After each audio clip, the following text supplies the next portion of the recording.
Hi, everybody. Welcome back. Phil Nagy on Sports, joined as always by my cousin Kit. No, I am not repping the Carolina Panthers. It's the Hilliard Darby Panthers, one of the schools that I work for here in Central Ohio. So don't get confused. They are Panthers colors, though. Although I do like Curtis Samuel, and he's on the Panthers. So there you go. There's my one guy. Anyway, we've been sitting on this video topic for a while, something that you had asked for and we wanted to do. So I have asked Kit to break down each of the rookies from the 2020 rookie class from first to last, so from Wills to DPJ. And he's going to kind of like a deep dive on him. And so we're going to jump right into him and kind of do a little bit of a Nagy on Sports spin on the Browns rookies from this past season. So without further ado, Kit, let's take it away. All righty, thanks, Phil. So first things, I should cover a couple things here. The vast majority of what we're looking at here are PFF grades. I know that's only one source, but they tend to be pretty reputable. And so to understand what we're talking about here, there's two kind of things that we need to kind of get straight first, which is both their grading scale, and then also keep in mind these are rookies, and the PFF grades all of the NFL across the board. So it's not really tailored to grading rookies. It's tailored to grading just an NFL player. So it's a bit skewed from a rookie's perspective.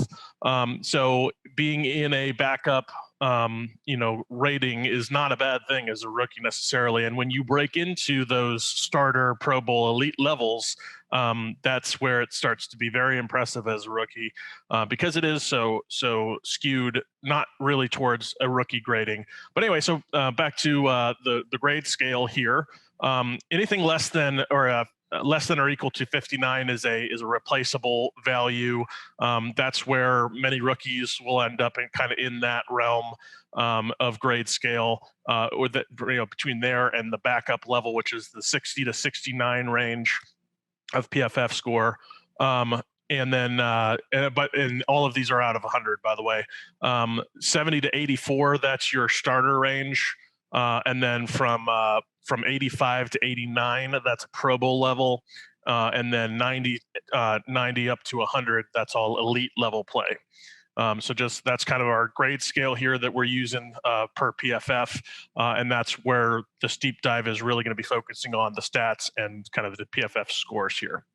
So starting with our round one, pick number 10 with Jedrick Wills. So his overall PFF score for this season was a 62.2. That's at a backup level. He was rated the number 60 out of 80 total tackles in PFF ratings. He had 1,025 offensive snaps this season. He started all 17 games. Although, as you'll remember, that last one, he only took the single snap, which was unfortunate for us because that, I think, played a big role in not being able to pull out the victory there against the Chiefs. But he did start them all. In that time, he had a total of 11 penalties, which is tied for first in the NFL for least penalties. So that's, for a rookie, that's impressive. Tied for first with all tackles for penalties is quite an achievement for a rookie. So in run blocking grades, this is where he got hit a little bit harder. On the run blocking, he was a 52.8 overall. He was number 67 out of 76 graded run blocking tackles. He had 480 run snaps total on the season. For pass blocking, this is really where he shined, was in pass blocking, and we're going to get a little bit more in depth into the breaking out the run and pass blocking stuff and why one may be a little bit more important than the other. But pass blocking, he was a 76.8, which is a starter level. He was the number 27 out of 75 graded tackles in the NFL, 545 total pass snaps. He allowed a grand total over the season of 21 pressures. That was broken out into 4 sacks, which only 4 sacks is tied for 19th in the NFL for allowed sacks for a tackle. He allowed 5 hits, and he allowed 12 hurries. So pass blocking for him this season was excellent. All right, so moving right along into our round 3, number 88 overall pick, Jordan Elliott. He was rated at a 51.3 overall, which is a replaceable level. Remember, he was kind of a rotational piece for us in that D tackle spot. He didn't see a ton of snaps, only 350, and he was the number 110 out of 130 total defensive tackles graded by PFF. He had, by the way, one thing I should mention also: when I give a number, that means they had enough snaps to be rated in the. If you don't get enough snaps, they don't actually stack you up against the others because you don't meet a threshold. So he did have enough snaps with 350. He played. He had a total of one start throughout that tier. So as you'd expect, he was a rotational piece. No penalties in that time, but he had his tackling grade was actually pretty good. It was a starter level with a 75.2, 12 tackles, 7 assists on the season, no missed tackles, and then 4 stops. A stop by PFF is essentially like you stopped the offensive play, the intention of the offensive play, so you prevented them from getting the first down on a critical down. So for 4 stops for a rotational piece is pretty good. And then he had the one critical forced fumble, as you guys will recall, early on in the season that was really nice for us. In run defense, here's where he really struggled. He was a 47.5 replaceable level, number 106 out of 136 defensive tackles there with 164 snaps. In pass rush, he was a little bit better, a 56.7, also replaceable, but number 94 out of 112. He generated 4 total pressures. All 4 of those were hurries, and then. He took 185 of those snaps, and interestingly, one of those was actually a coverage snap. So he did get into coverage once. Did not grade particularly well on that one coverage snap, but it didn't really matter. It was only just the one. So you're not gonna get like a ranking out of that. Moving right ahead. So round 3, pick number 97. That was Jacob Phillips. And Jacob Phillips, he was pretty low overall. Remember, he got hurt early in the season, and he was kind of battling back from that injury because he re-aggravated it. His overall grade was a 39. Obviously, that's replaceable. 244 snaps, total of 11 games he played in, only 3 starts. He didn't have any penalties, which is good. But keep in mind with Phillips, he battling through that injury, and he was kind of playing out of position for much of the season. He thinks of himself, and he's primarily a Mike linebacker. And when we get later on, we're going to talk about best games for these guys. The game where he started at the Mike is actually his best game, and he had some much better scores, some much better PFF grades for that particular game. His run defense, which is kind of what he was. Interestingly, what he was billed for coming in, it was only a 42.6 replaceable level with 79 snaps. He was actually a little bit better than we expected in pass defense, 56.3, which is also replaceable. But he had 11 snaps there, and then, sorry, not. I think I said coverage, and I meant pass rush. He was 56.3 pass rush. He had 11 snaps with 1 pressure, which was a hit. And then in coverage, he was a little bit on the lower side there too, with a 43.2, 154 snaps in coverage. For tackling, that's really where his best stuff is. That's what he's known for, is for his tackling. He was graded a 68.3, which is up at the backup level. He had 20 total tackles with 10 assists. 3 missed tackles, which over the season is not terrible. But the impressive number here is he managed 12 stops. So that's really where he shined for us. And as you remember, he was kind of sideline to sideline guy, where he'd get the guys out on the edge, behind the line of scrimmage, or before they could get that critical first down in a number of places throughout the season. And that's where he did really well. Back to his coverage stats here, 21 out of 25 targets, so he allowed 84% completions when targeted, allowed 169 yards at 8 yards per catch, and then 126 of those yards were additional yardage after the catch. with the longest being 16. He had one pass breakup, and then the passer rating against him was a 94.8, which is getting to the pretty good range. So he was not great in coverage. Hopefully that'll improve for him. Okay. All right, moving on to Harrison Bryant, as we have dubbed him on this channel, Abercrombie. He was our round 4, number 115 surprise pick. He was the pick that Andrew Berry said, he was sitting there and we couldn't not take him because they may have been targeting some other positions there, but he was just too good. Mackey Award winner from not a Power 5 conference. Just that's rare enough, rarefied air right there. You don't see that very often, and for good reason. The guy was a great receiver in college, so he continued some of that. Some folks are saying they saw him as a bit of a disappointment after the preseason, where he flashed in a big way, looked great, and then kind of fell off a bit in the season, and didn't quite early on, when you get to that Bengals game, where talk about his best game was that Bengals game, where he was looking great, looked like you had arrived. You were hoping he was going to hold on to that, and then he kind of follows that up with those 2 really brutal forced fumbles and 2 drops. Interestingly, his scores really suffered primarily because of those 2 things, and we'll talk a little bit more about that. But he might have had some really high PFF grades if it were not for those 2 forced fumbles and those 2 drops. Anyway, so he was a 59.4 overall. That's a replaceable level. The number 53 out of 71 tight ends. He took 625 offensive snaps. Played in 17 games with 10 starts. He had just the 1 penalty. He had two fumbles.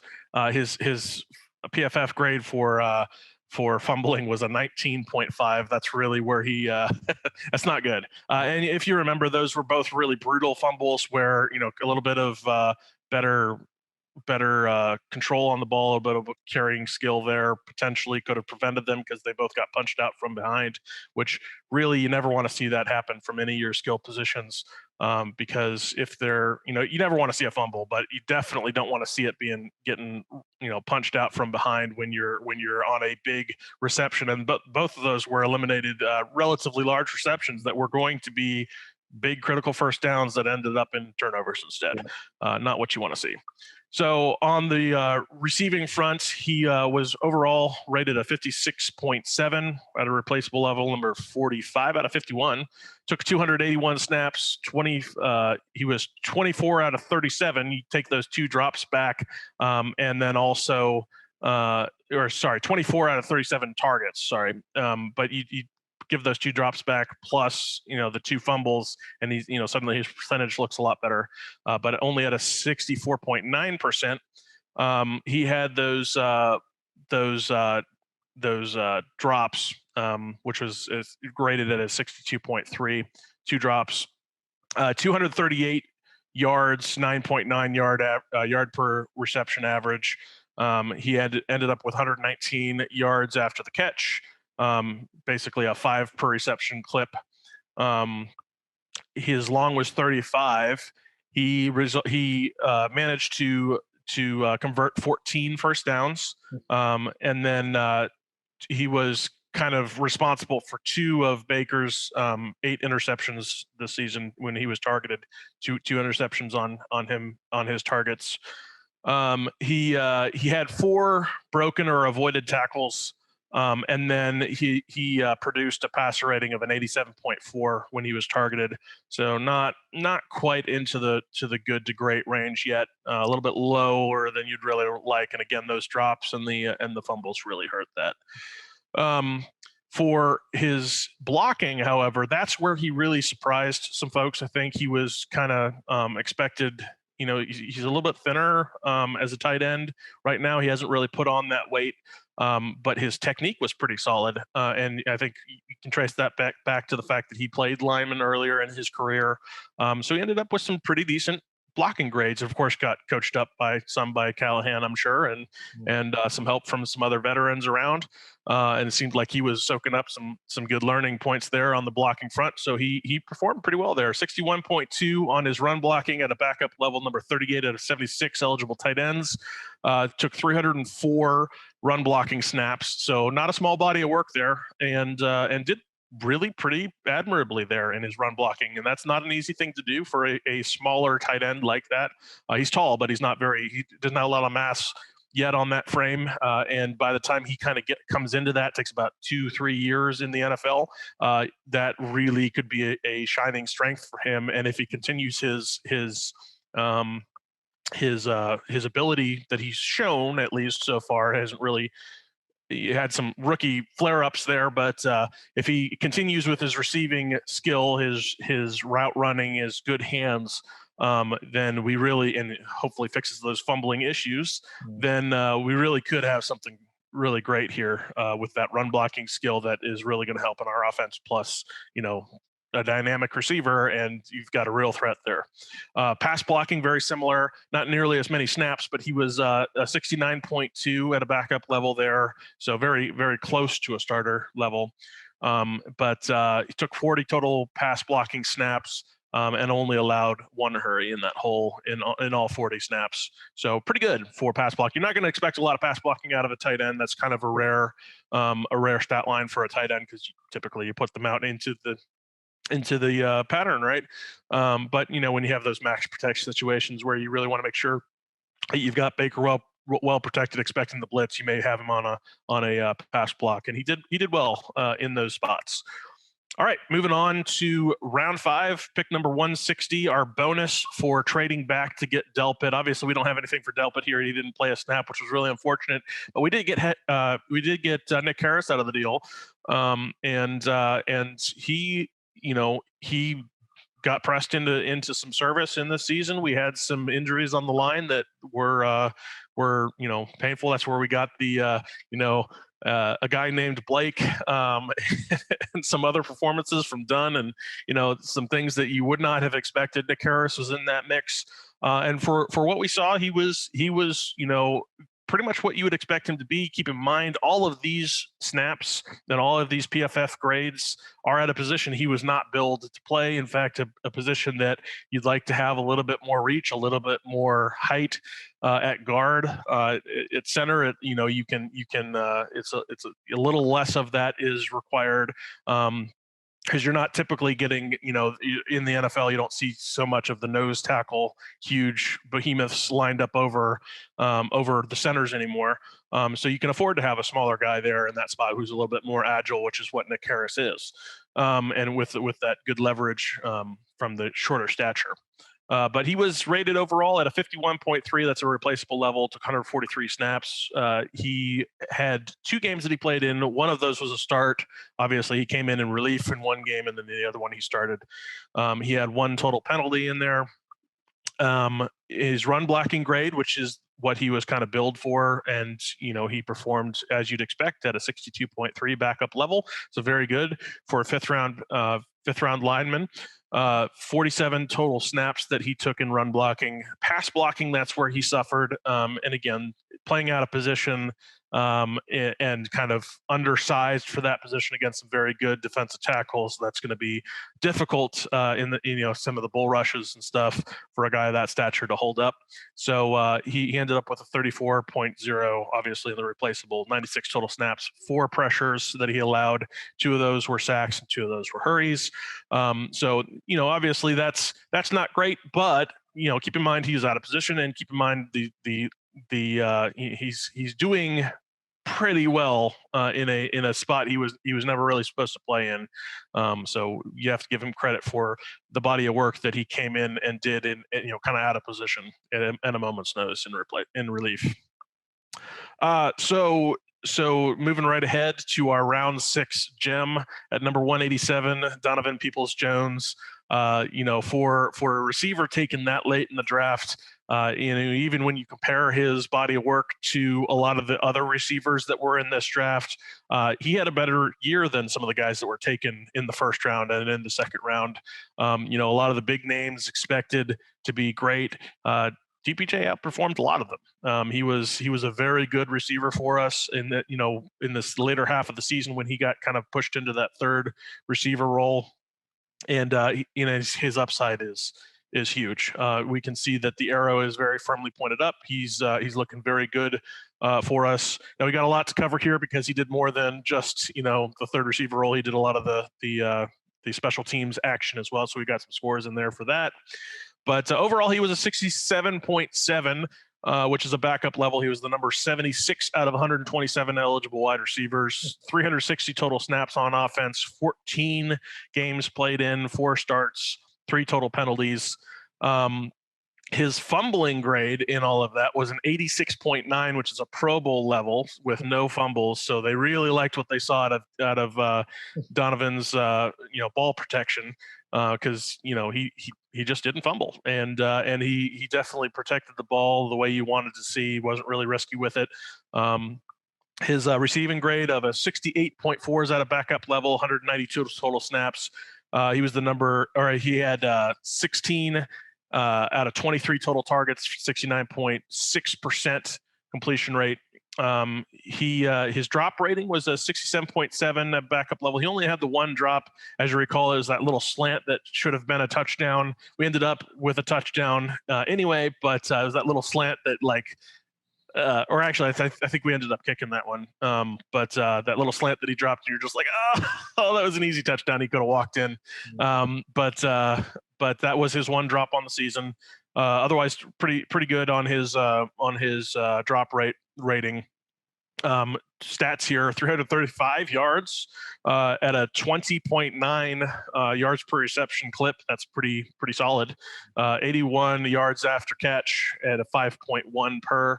And then his long was that bomb for 75 yards where he just had burned that DB out on the edge, and just Baker dropped a dime on him for 75 on that first play of a drive, which was just beautiful. He had 11 first downs. So very productive on the first down front. Very nice target for Baker to go to. No interceptions when he was targeted. He did have one avoided or broken tackle. And then he had this is probably his most impressive number. The thing that he really stands out for. Baker was at a 141.1 passer rating when targeting DPJ. That is huge. That's awesome. So you got to love what he's doing in that third receiver role. He's got a lot of upside. Now another side of his game that was really impressive, a lot of folks did not see coming. He was early on in the season. He was one of the highest PFF rated blocking receivers. I think in one of the first couple games that he played in, he was really high in PFF rating for run blocking in particular. That tapered off a little bit, but still 64.0 backup level, 164 run blocking snaps. That's just downright impressive for a rookie wide receiver. That was just dedication and attention to detail and technique. He was great in the run blocking. Pass blocking at 56.2 at the replaceable level, 4 total snaps, no pressure is allowed. And then getting into the special teams here. He was a 64.5 overall in special teams, 58.7 on kickoff return, 68.8 punt return. His stats here, he 379 total yards for 18 total kickoff returns. His 33 was his longest at a 21.1 average. That's a little under what you want to see, considering if you're going to return the ball, you want to at least get to the 25 because that's where the touchback would be. So you want to see a little bit bigger than that on your average. So not great, but he did have 0 muffs, which is always a good thing on a kickoff return. For punt return, 19 total attempts, 85 yards, 4.5 average, also a little bit lower than you want to see. You want to be up in that 6 to 8 range, is a little bit more where you want to see that one. But again, he didn't have any muffs. He had 7 total fair catches and a long of 13. So serviceable, but not great in the special teams side of things. And keep in mind, he was never really supposed to be the starter on special teams. I mean, that was supposed to be JoJo Natson. He goes out week 1, and then we're back to back up with a rookie. And he was serviceable. At least he didn't have any ugly turnovers or things that there was a couple decision making things where he's letting balls go over his head, or not taking some fair catches, or not taking a fair catch where maybe he should have been a little bit more savvy on his decision making at times. But that'll come with experience and time. Great. Good work over there. All righty. So next subject here we're going to talk a little bit about is kind of best games for each of these rookies, where they really shined. Each of them had some pretty stellar performances in individual games, for the most part. Some not as great as others, but for what they are or what they were trying to do, again, there are some reasons why they might not have been quite as good. But for Jedrick, it was week 10 versus Houston, took total of 66 snaps in that one. He was a 70.8 overall, 88.9 pass block, and 68.0 run block, allowed no pressures, only had 1 penalty in that game. So very good game there for Wills. And he was pretty just consistent throughout. There were a couple games where he was a little bit off, but he was pretty consistent throughout the season. Sure. So Jordan Elliott, his was week 11 versus Philadelphia. Took a total of 17 snaps in that game. And now here's some impressive numbers for you. He really flashed in that game. He was a 90.2 overall, 91.3 in run defense, which was one of his weaker areas. So in particular, he did very well in run defense in that game. He had a 70.2 tackling grade and a 52.1 pass rush grade in that game. So excellent run defense game for him. And I believe that was the one that he had the forced fumble in that helped push that run defense grade up. And yeah, actually looking at his stats, I have it written there. He had 2 total tackles, 1 stop, and 1 forced fumble in that game. So really the forced fumble is what drove that score up. Jacob Phillips, week 17 versus Pittsburgh, he had 67 snaps, 66.8 overall. By the way, this is the one I was mentioning that he was playing in the Mike role, which is really more his natural position, where I think he is kind of his future is heading for this role. Right now, we've got some veterans in there with B.J. Goodson and Malcolm Smith. They've got kind of in that role more so than Jacob Phillips, but we'll see what happens with free agency this year, because those guys were both on one. I think they're both on 1 year. It may have been 2 year for Malcolm Smith. But I know B.J. Goodson was a 1 year deal. So we'll see what happens there. But eventually, I think they're looking to mold Jacob Phillips into their starting Mike, which is the guy who is on the field pretty much, as you watch our sims, you see the one linebacker is always there. And then sometimes you have 2 and sometimes you have a third, but it's that one Mike that's kind of running the defense. That's always, he's always in the formations. And that's, I think, who they want Jacob Phillips to be for them. And sure enough, in week 17 versus Pittsburgh, that's really where he shined out. He 66.8 overall, so very close to kind of your starter level. He was 49.8 in run defense, so not awesome there, but 83.2 tackling grade, a 65.2 pass rush, and a 71.4 coverage grade in that game. So just like what you want to see, he had 1 quarterback hit in that game, 9 total tackles, 1 assist, 8 stops in that game alone, which that's really, you can tell he was comfortable in that defense in running that Mike role with 8 stops. That's a good number for a single game to stop an offense from getting that first down 8 times. That's pretty big. For his passer rating against was an 83.8. So he did very nicely in that game in coverage also. And just what you want to see out of him, and kind of a little bit of a glimpse at what you hopefully can get out of him if you start to, continue to develop him in that role, and bring him along behind some of these veteran guys. For Bryant, his you'd not surprisingly, kind of his breakout game was also his best game. It was Week 7 versus Cincinnati. 40 total snaps in that game. He had a 90.8 overall in that game, a 90.4 receiving grade, 74.1 pass block rating, a 73.3 run block rating. He caught 4 out of 5 targets for 56 total yards, 2 touchdowns, 27 yards after the catch.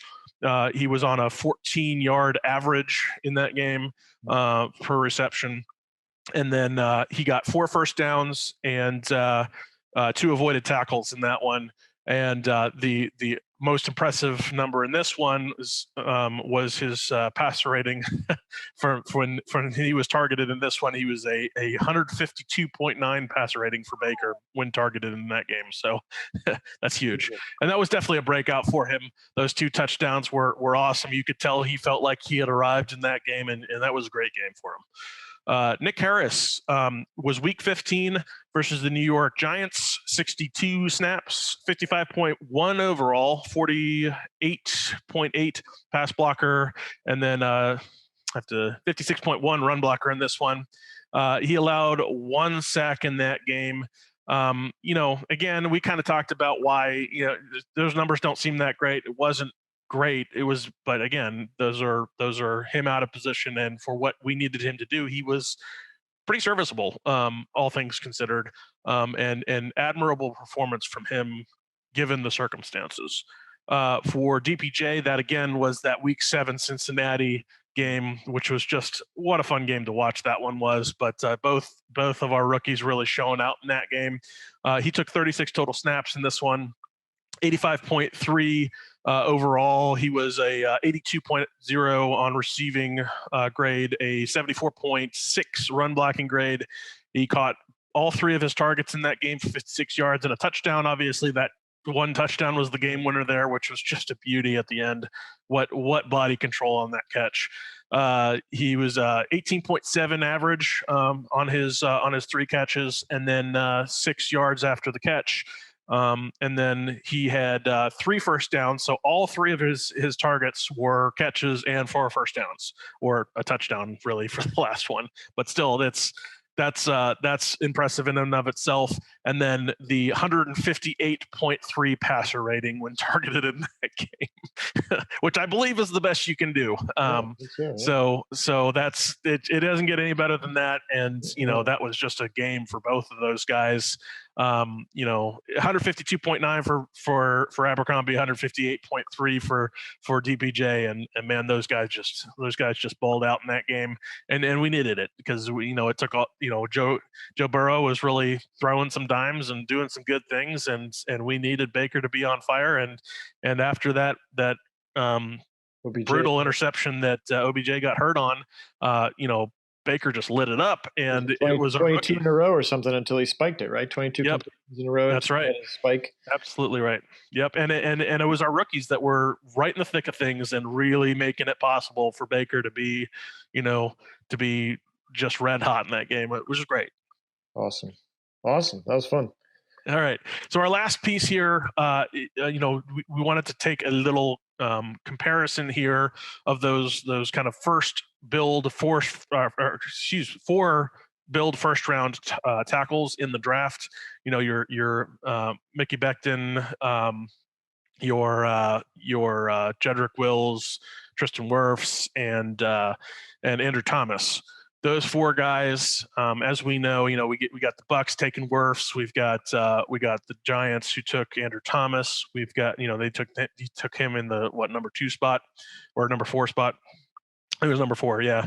And then right behind us at 10, we take Wills. We've got then goes I think it was Wirfs next, and then Becton next, and then Wirfs last out of that group. So now kind of look at the comparison here. So for just overall ratings of rookies here, the number 1 rookie tackle actually was not one of those 4 guys.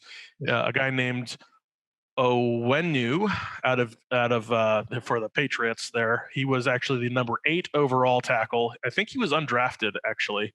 So nobody really had any stock in, played great for the Patriots there. and he was the number 1. Number 2 was Tristan Wirfs. He was the number 11 overall tackle in the draft for Tampa Bay.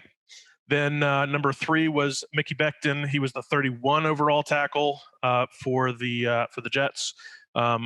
The number 4 rookie was a guy named Hunt for Miami.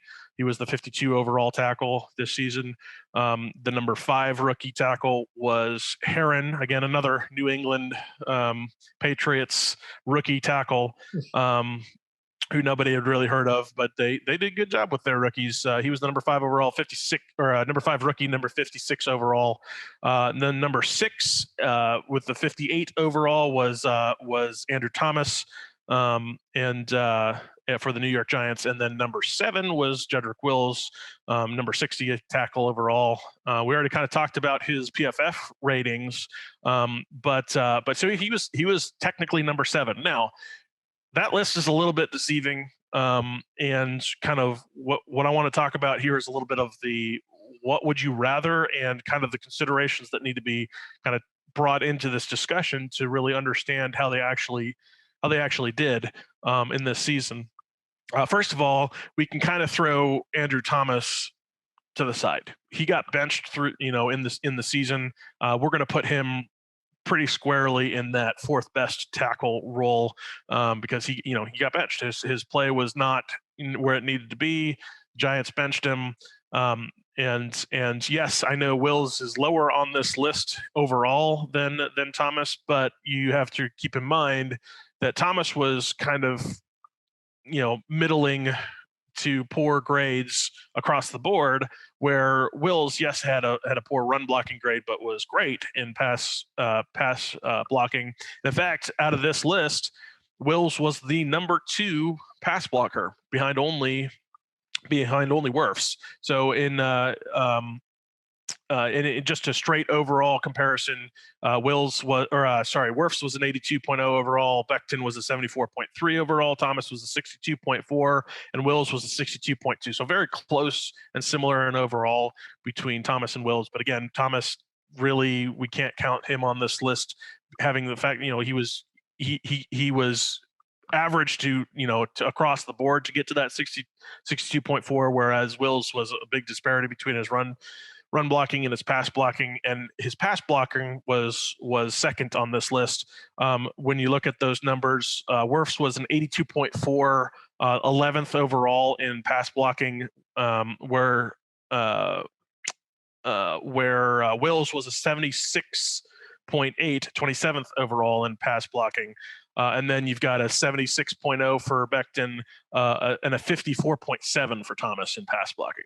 And then the run blocking comparisons kind of go down the board in the order that you'd expect. The 73.0, except, well, actually Becton was a little bit better in run blocking than Wirfs. 73.0 for Wirfs, a 73.8, 22 overall for Becton, 62.4 for the number 44 for Thomas, and then 52.8 in run blocking for Wills, and that's really where he suffered. Now, where would you rather, and kind of what are these situations for these tackles that they're brought into? You can argue easily that Cleveland and Tampa Bay had the most lineman friendly situation for these guys to get plugged into, with the exception that Wirfs got to go to his kind of position of comfort in the right tackle spot.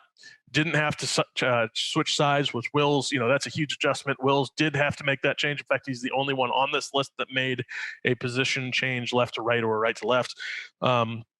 And so the fact that he went from a right tackle primary to a left tackle primary role at the NFL level, that's a huge jump. It's already a big jump to go from college to NFL, to go from college to NFL and switch positions from right tackle to left tackle, and reverse literally all your steps and all of your anchoring and all of your body mechanics. That's a very difficult thing to do. And he did admirably. And in fact, the fact that his pass blocking was as good as it was is a testament to how good he can be. And then the other thing you want to talk about here is the fact that he was the second best pass blocker while still switching positions, is really quite impressive, for the fact that, or really what you want, I would say, for the fact that pass blocking, you can't really mask that. You can help a little bit, chip with some running backs, a little bit more on the assistance from the guard on the inside. If there's a pass rusher you're worried about out there, but it's a lot harder to mask poor pass rushing in a game, and it really is a detriment. You can mask poor run blocking in a game much easier, and run blocking will come along as he develops, as he builds some muscle mass, as he comes into his NFL body, and then also as he just develops in technique and practice and snaps and reps on the left side. He'll get a lot better at that. And so we were able to mask. We had great running backs in spite of his less than stellar performance from a run blocking perspective. And we were able to mask it pretty well because you don't have to run to that side. You don't have to in there are pulling guys to assist on that side can bring over a bruiser like Teller to assist where Wills is on the line, can really mask a lot of those issues. So of the two, you'd much rather have the pass rush grades be high and the run block grades be low if you have to choose one over the other. So I would have to say that Wills was great for what he was, and the fact that he had to switch positions. And if we had to go back and do this all again, absolutely still taking Wills in the spot that we took him, because I think he was the right pick for us. He developed very nicely in this season and held down that position where we really didn't hear much about him. And that's exactly what you want out of your left tackle. And then going forward, he's just going to continue to grow and develop and hopefully become just a huge piece of this offensive line to anchor it out there on the left tackle spot, kind of like what we got so accustomed to with the legendary Joe Thomas. Mm-hmm, for sure. Well, and there may be something to, PFF, it's all interconnected. So having the greatest quarterback of all time and a Super Bowl championship roster around you probably maybe artificially inflated versus success in terms of numbers. Absolutely. Because Tom Brady's not taking sacks. Let's be honest, or he checks out of that because he sees it coming and they get, So again, that's not a detriment against Baker. That's maybe that's slightly, like, oh my gosh, he's the seventh best tackle. We totally should have taken him. It's like, well, but he also went to the best team with the best human to ever play the position. Right. And he stayed in his natural position on the right side. And there's no guarantees that he makes that swap as cleanly and as effectively as Wills did. Wills absolutely. You wouldn't have known if you didn't know the backstory on what happened into the season, you would never know that the guy was primarily a right tackle coming out in his rookie year in the NFL. I mean, he looked like a left tackle. I mean, he was great. Yeah, for sure. Awesome. Well, thanks for that deep dive, Kit. We really appreciate it. Doing oodles of homework and really excited about not only what these rookies will continue to do in year 2, 3, 4, but also gives you hope and comfort that Andrew Berry and his team know what they're doing. And in 2021 here and beyond, continue to add good young talent to what is at this point, Super Bowl or bust caliber roster. So excited about it, excited about the offseason coming up and obviously into the future. So again, really appreciate it. For Kit Nagy on the left coast, Phil Nagy here in the Midwest, snowy all over. So be safe, take care of yourselves. And until next time, we'll get out of here the way we always do by saying, Go Browns!